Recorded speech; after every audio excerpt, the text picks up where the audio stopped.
This episode of the Multi-Orgasmic Mama is brought to you by the Sensually Embodied Women Collective.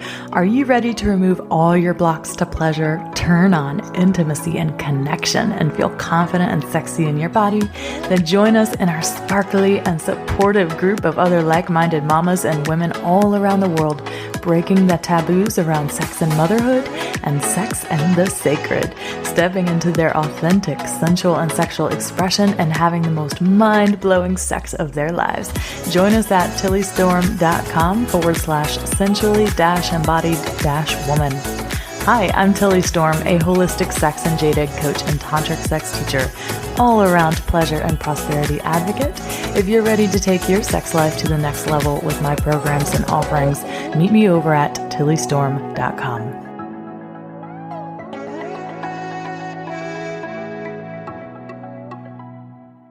Hey there, hot mamas. Thanks for tuning in today. Can you believe that as of the recording of this clip, we have a total of 99,459 downloads of this podcast? Oh my freaking goodness. I cannot believe it. Big shout out to all of you who have followed and joined in over the years, to all of the guests, to all of the regular listeners, and a special place in my heart to all of the men out there listening to who are just here to support your women. Oh, y'all are so amazing. Thank you so much for listening. And a big shout out also to all of you who have left a review and a 5-star rating. Speaking of, I would love to hear your reviews of the podcast. I know firsthand that this podcast has changed people's lives in big ways. For example, just last night I got a voice message from someone who expressed how she female ejaculated from being throat fucked yesterday and how she had no idea that that was even possible or how it was possible until she listened to me speaking about it. So whoa, how amazing is that? A lack of pleasure education altogether means that we don't even know what's possible for our bodies. So yes, this podcast changes lives, and I would love to hear more from you about how it has impacted yours. So I'd love if you left a 5-star rating, but even more so a review. As we are one of the top sexuality podcasts out there, of course, I want this amazing content to get to as many people as possible, and we can do way better than only 61 reviews.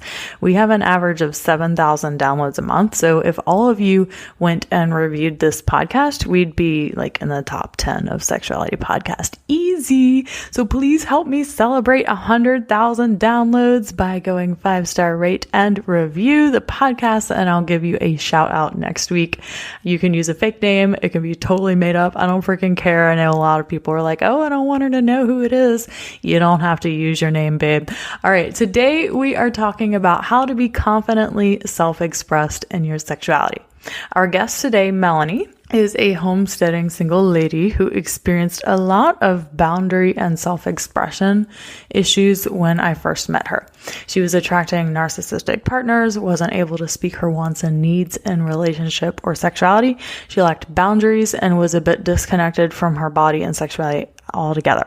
So naturally, I wanted to bring her on to share her experience going through the Sensually Embodied Woman group coaching program, to share how exactly she went from all of that to being able to confidently speak her wants and needs, exactly how she was able to connect to her body and relate to her emotions in such an empowering way, and how she was able to claim her boundaries and feel safe in her body and sexuality with those boundaries in place once and for all.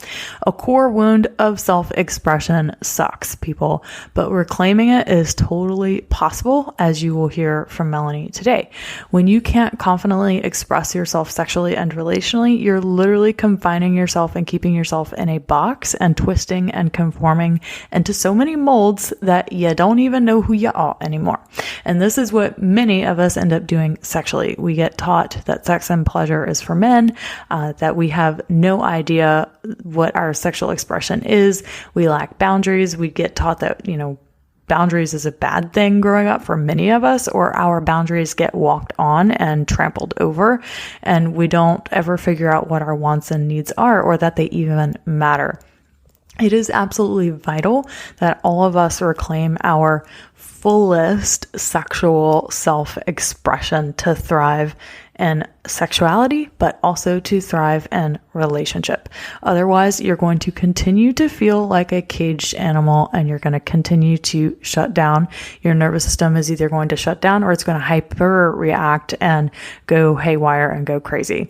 So I am excited for you to hear Melanie's story today. Also, side note, I live here in New Orleans, Louisiana, in the United States, and we had a hurricane that came through last week where I had to cancel and reschedule a lot of appointments.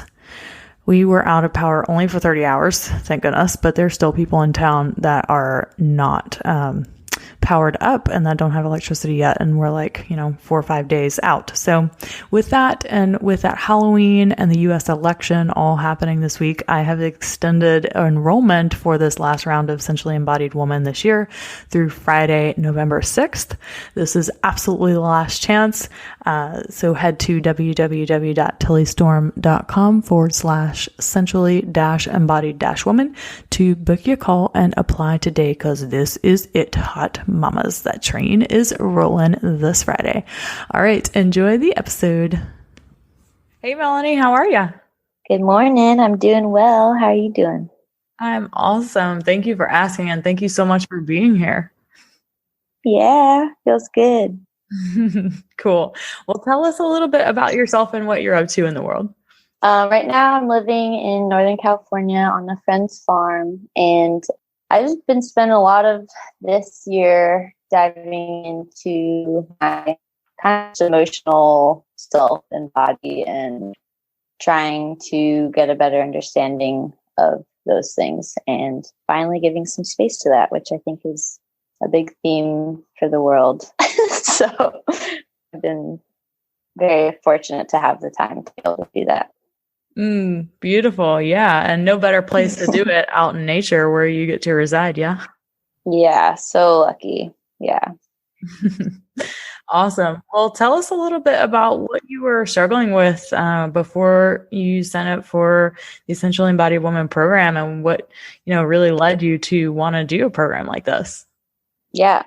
It's interesting. I actually learned more. I went in with certain ideas and I learned more about what I was struggling with through the program. But yeah, I kind of, like everyone else, have different values that have been conditioned into me through our current system. And one of those was just being so ingrained in my productivity and overriding my emotions, overriding my boundaries and needs, not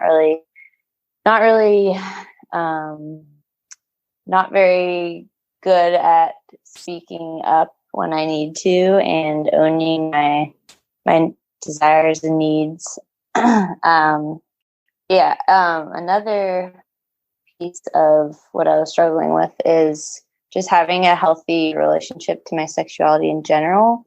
And it's something I've known for a long time that I've been super disconnected with, but I didn't really have a foundation moving into my first relationship with my sexuality. So I kind of looked to other people, or that person specifically, to kind of help build the foundation for my sexuality. And it wasn't a healthy relationship. So I've struggled with that part of my life. And it's something that I decided to finally commit to doing a program like this, because I really wanted to be able to create a healthy narrative for myself for what my sexuality is to me, and be able to build a strong and healthy and empowering identity around those things. Yes. Oh, I love that so much.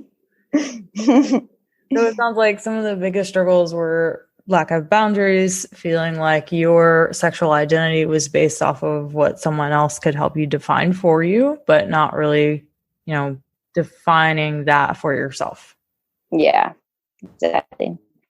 Yeah, which is so common of people, right? Because it's like, yeah, as a single person, it's hard to know who you are sexually without having had sexual experiences. But at the same time, you don't really know who you are sexually until you discover that on your own.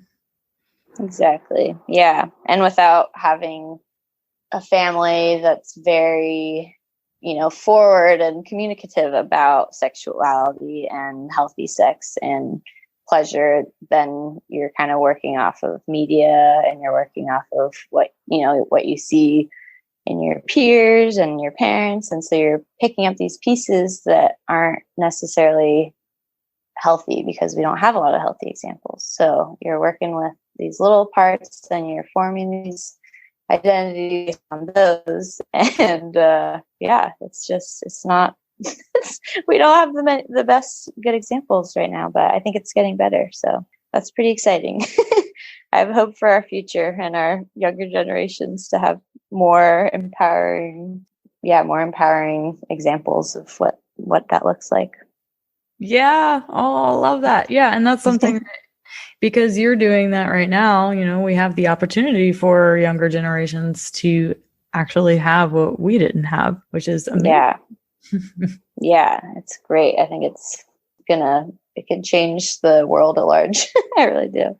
Yeah, no kidding, right? Oh my God. Yeah. I'm curious, what has your journey through this program been like for you? Tell us a little bit about your journey, and what were some of the biggest, greatest breakthroughs, any results that you got that you'd love to share about? Yeah, sure. I'd say my biggest result is just being able to tap into my body and slow down and realize if I'm feeling upset or I'm feeling anxious, that it's not a negative emotion. It's something to slow down and listen to and really understand what that part of me is saying. And you really helped cement that these parts of ourselves they're not something to resist. They're not a negative message. It's something that it's developing a relationship to my body has been my biggest win. Yeah, I think I was able to really embody some truths that intellectually I believe, and I have believed most of my life, but there's been parts of different ideas or values that have been conditioned into my value system that I didn't even necessarily know were driving how I act in the world and how I treat different friends or how I act in a relationship. And so I think just a huge win is being able to identify when I'm reacting out of the conditioning and being able to slow down and just notice it. And then from there, be able to work on creating a healthier reaction. Yeah, well, I've got a few questions right there to ask about.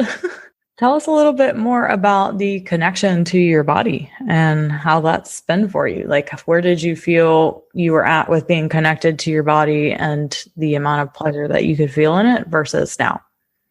Mm-hmm. I think I overrode most of my emotions and feelings, whether they were good or bad. I just kind of was rushing through and wouldn't really take the time to be present for myself. And now I feel I can notice if something's arising, and I'll just take myself away from what I'm doing, and I'll be able to check in with myself. And a lot of the time I'll realize something that I didn't even realize is affecting me, or I thought I was feeling really anxious, but really it came down to I was feeling really sad, and I just needed to feel that emotion and process it. And so I think a lot of that has it's just allowed me to be there for myself in a way that I am willing to be there for others, but I've never done for myself in the past, which has felt like a really big just shift. And I feel like my relationship to myself has become so much healthier and better. And yeah. Yes. Okay. Well, what practices or what part of the program do you feel like really helped you to establish this connection with your emotions and with the sensations in your body, and being able to slow down enough to be okay, when I feel anxiety, it's really about the sadness that I'm experiencing right now? Mm-hmm. I think the one-on-ones with you were really just, very enlightening on being able to find the language of what my body is trying to say. So it's kind of like a somatic language, it feels like, where before I didn't really know what my body was trying to say to me, but now I have a foundation of slowing down enough to listen, because if you don't slow down, you're just not going to hear what it has to say.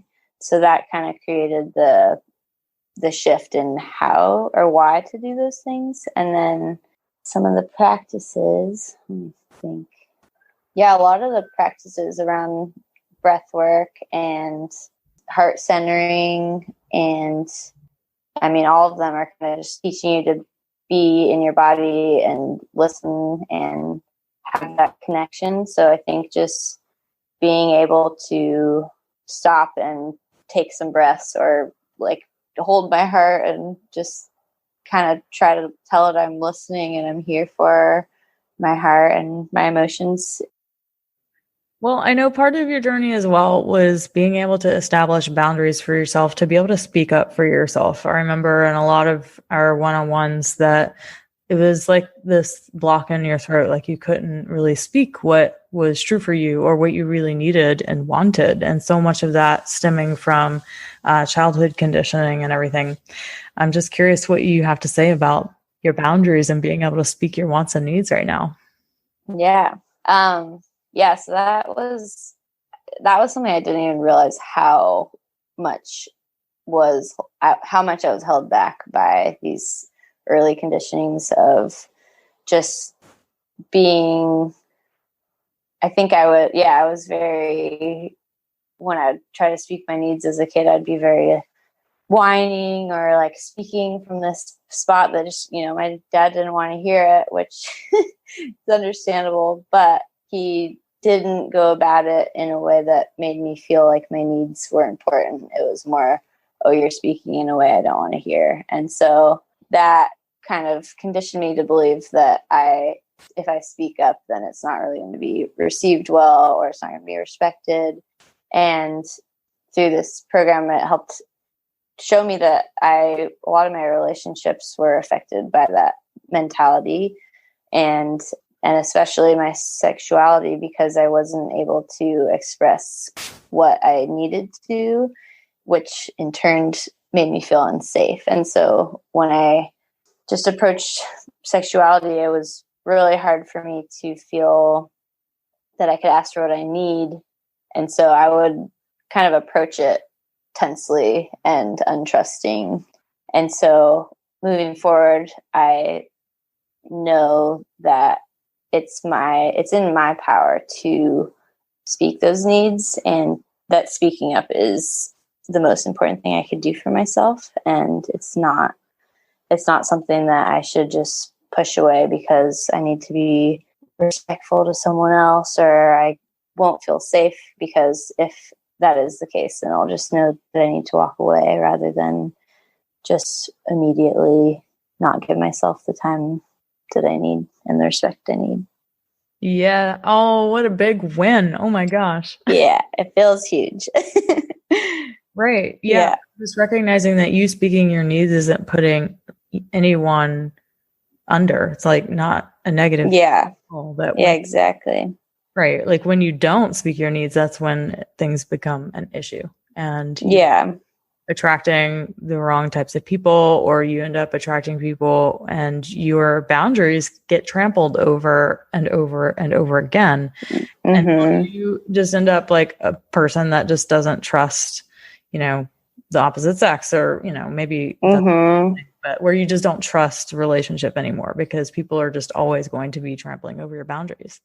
Mm-hmm. Yeah. And I realized the more you're kind of tamping down your needs or your emotions or whatever that feeling is, your body's just sort of getting less and less trustful. And so it becomes louder in various ways to kind of tell you to listen, but we don't really have the tools in in our culture, so we we just don't listen, and we just keep moving forward in this way that's not healthy and not listening. So I think finally having the tools to listen and to act out of trusting the body, it just feels like I could really form the life that I really believe in, and just finally learn to trust my emotions. And yeah. Yeah. Beautiful. And the way that you were able to connect with your body, I mentioned this to you before about how simple it was for you and how easy and natural it seems for you. In particular, like not everyone has an ability like Melanie to like really feel what's happening in her body right now and tap into it. And it's something that she wasn't even aware of. And I just have to point this out because like the moment that you gave yourself permission to feel what's happening in your body through the felt sense, as I call it, the felt sense being, okay, what are the sensations you're feeling in your body right now? What's going on inside of you? When you really tune in and listen, what's happening? And just unfolding so much from mere sensation. Like your ability to do that was very particularly amazing to watch, and how simple it is that sometimes all you need is just to slow the fuck down so you can feel some things. Yep, totally. Yeah. And I also noticed that, you work on a farm, like you live a pretty rough lifestyle over in Northern California, right? And you're always doing these awesome things, making a garden, like building and all sorts of cool stuff. And how like a lot of that can stem from like, a hyper masculine, or I have to do all of these things to prove my worth. So I'm wondering, like, how is everything that you do and all the things that matter to you and are important to you, how has that shifted from like an inner state of being, as opposed to like, I'm doing this because I need to, because that's how I prove my worth, sort of thing? Yeah, it's interesting because I think I've always known that I kind of maneuver the world in a more masculine manner. And that came from just really looking up to my dad and just really respecting him. And so I sort of mimicked the way he went about life, but that was very masculine in, not the most balanced way.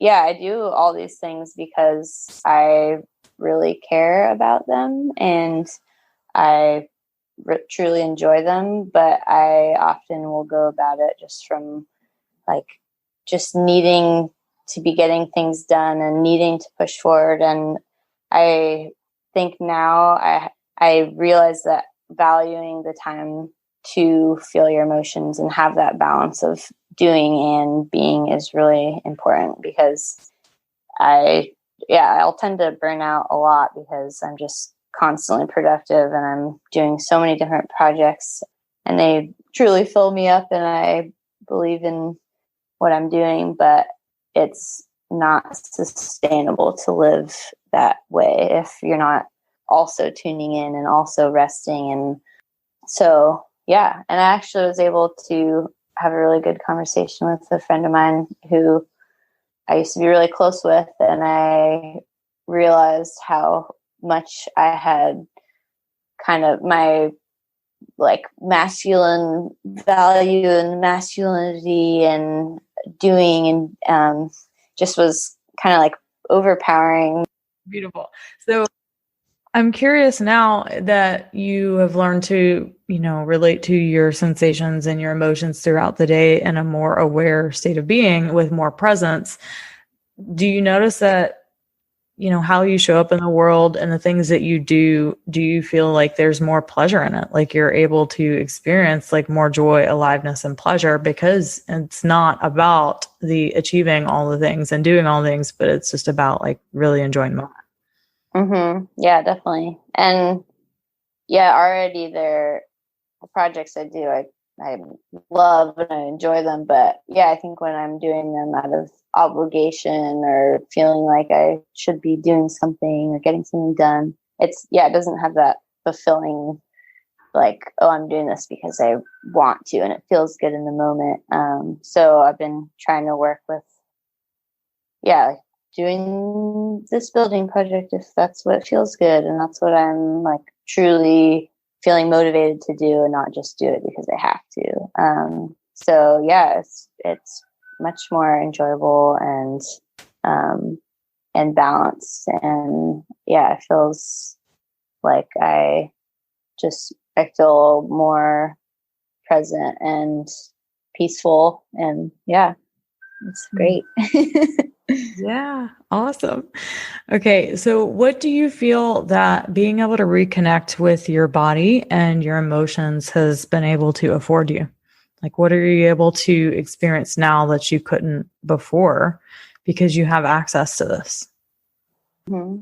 I really think that all my relationships and just how I kind of go about the world is more from just like a really genuine place, and it feels like I could just trust myself more, because I think in the past I wouldn't even really realize that I would be projecting or feeling kind of like tense around this person, and it was because I wasn't really respecting myself and able to express my needs or boundaries. And so instead of just pushing through and just not saying anything and just kind of feeling uncomfortable and then pushing them away, I now have the ability to catch myself in that pattern and then express those things or take the time I need to process it. And so I think, it really changes everything in how I navigate the world and how I relate to myself. And it just feels like I have the tools to be way more sustainable and like healthy and pleasurable. And yeah. Yay. Awesome. Yeah. Awesome. Well, what feels possible for you now other than that? Like maybe relationally, I know a lot of your journey has been about relationship more so, and just being able to speak up for yourself, speak your needs and boundaries and all that. Because when you came into the program, you just gone through a breakup and it was pretty terrible and all that. So I love how this is, opening up so much more for you in order to be able to create a relationship that you truly do desire, where you are able to speak your needs and boundaries. But I'm curious too, like sexually speaking, how does this show up? What do you feel is possible for you now sexually? I really feel like I wasn't able to surrender because of those things that I said earlier, where I was just would diminish my needs and I wouldn't express them. And so then I was fearful that I would have boundaries crossed. And so then I just kind of was in this chronic anxious or just uncomfortable or tense like embodiment whenever I would go into sexual situations. And so now I feel like just the ability to and the confidence to express what I want and need and just feel like those things are the most important things I could do for myself. And yeah, I just feel like I am able to surrender more now and just able to like feel relaxed in my body and just kind of forming more trust to the masculine in general and the masculine outside of me and inside of me, just having that more balanced and positive outlook on the masculine is going to allow me to enter new relationships with just a more, I think just trusting and accepting place. And I think, just the ability to be able to surrender, I think is pretty life-changing. Oh, absolutely. Oh my God. Yeah. Yeah, and it's one of the key components of orgasm is to be able to surrender to the mind shift state and to be able to have that sense of being obliterated.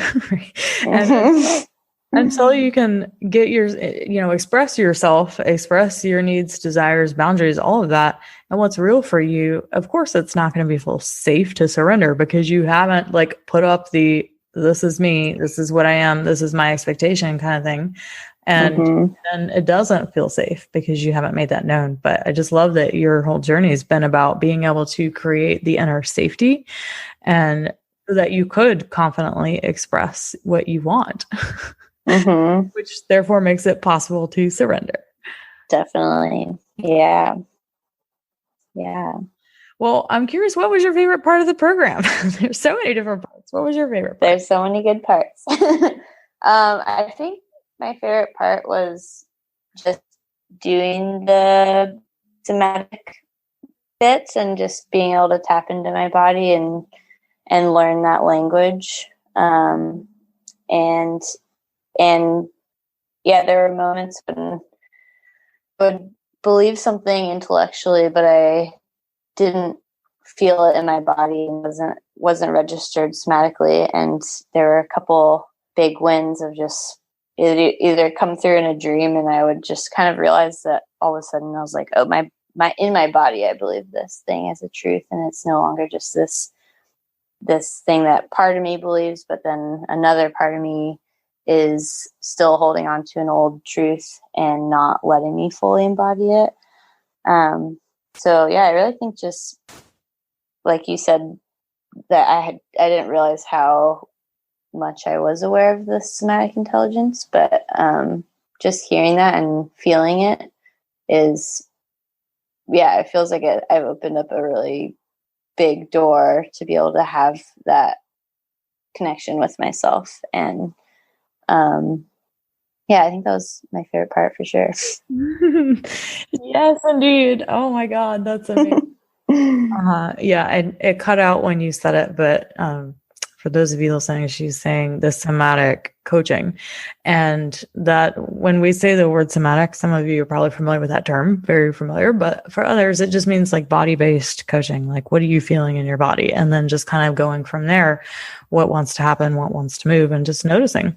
And I love how you said that, it took all of the thoughts that I knew, were true about myself, but I never really felt them as true in my body. They never quite landed. And the landing is a result of going into the deep unconscious mind, which is why somatic coaching is so, it's so therapeutic and it works, because to heal these deep layers of conditioning and little t and big G traumas, it takes going into the felt sense, into the sensations in your body to get there. And when you can just feel them and let them express as they are, when you tell yourself affirmations, when you tell yourself these things that you want to think about yourself, once you create the safety that it's okay to feel what you feel in your body, then they can actually land as an embodied truth, as I like to call it. So good. Beautiful. All right. Well, I'm curious, like, who would you suggest in your words that should do this program? I think people that are really excited to develop a stronger connection with themselves and just being willing and excited to kind of see where their conditioning lies and wanting to put that work in. I kind of was thinking about it a little bit and relating it almost to going to community college versus university a little bit in my mind, because I went to university for a quarter and then I transferred out to a community college because I just didn't really know what I was doing in a university, and I felt like I had kind of gotten funneled in and just been sort of pressured to just go to a college because that's what you're supposed to do. And so a lot of the time you you go to college because your parents are going to pay for it and they want you to go to college and they want you to do these things. And I noticed in that culture, it's just a different mentality when someone wants you to do it versus when you really go for yourself. And in community college, you really see the people that are there because they put themselves there and they really are dedicating themselves and they want to do the learning. And that's kind of how it's felt for me, is just if you are willing to dedicate your time, then that's when the results are going to show up, and you really have to want it. But I think, anyone that is just wanting to rewrite some stories and have a healthier dynamic in their sexuality, and just, I feel like sexuality is just so connected to life at large that it's, the connections of how it affects your life are huge. So, people that want a better life and are willing to put in the time, I think they should do it. Yes. All about that commitment to time and making it a priority. Yeah. Mm-hmm. Cool. And I have one last question, because I hear this all the time is, the investment, it's so much money, blah, blah, blah, all of that. I'm curious, what would you say to someone about making an investment like this? And, what are your thoughts on it? My thoughts, I was pretty hesitant because it's pretty rare for me to invest something into myself. It's only something I've kind of realized the last couple of years that it's hard for my money and I should do something that feels good for myself. And I think this is such a foundational life change that will affect the rest of your life, that that it really makes a difference if you put the time in. And for me, it's, if I put in money, I'm going to respect that and I'm going to dedicate myself to it, because the money is the energy I put in. And so if I transfer that money and energy to something that I really care about, then it's going to come back in that kind of fashion. So I think it really is what you put in is what you get out. So I think go for it. I don't spend a lot of money and I did it and I don't regret it at all. So yay. I know. And I always say, I've spent over $50,000 on my personal growth and development, probably more like 60 by now in the last 3 years. And there's never been a time where I've been like, well, I shouldn't have done that. Damn it. Mm-hmm. Yeah, totally. It is an investment and you do put in what you want to get out of it. So the money is just about the commitment, really. Mm-hmm. And be able to commit yourself to the journey and to be able to get up every day and do the things and to do the work, because it's not just going to happen and with a snap of a finger or overnight. It takes the doings. Yeah. I like how you said that, we're trained to take care of every other aspect of our lives, like our physical health and, everything. You're kind of like, oh, if I want to grow in that area, I put in time and I put in energy and I put in money, and sexuality is kind of this still taboo, but kind of coming out of that. But yeah, it's like you got to put energy into it in order to grow. And I thought that was a good piece. Yeah. Awesome. Well, is there anything else that you would love to share with the ladies and the gentlemen listening in today before we wrap up? Yeah, I guess that if they are curious to dive into something like this, that it's going to change the way they look at life and navigate their life. And I think that it's such a healthy and important thing to do for yourself if you're curious. So, yeah. Yes, it will. In all the best ways. Awesome. Well, thank you so much for coming on and sharing with us today, Melanie. We really appreciate you. Oh, thanks for all your work. It's been amazing. Oh, thank you. So grateful. Awesome. Well, we'll talk to you soon. Sounds good. Bye.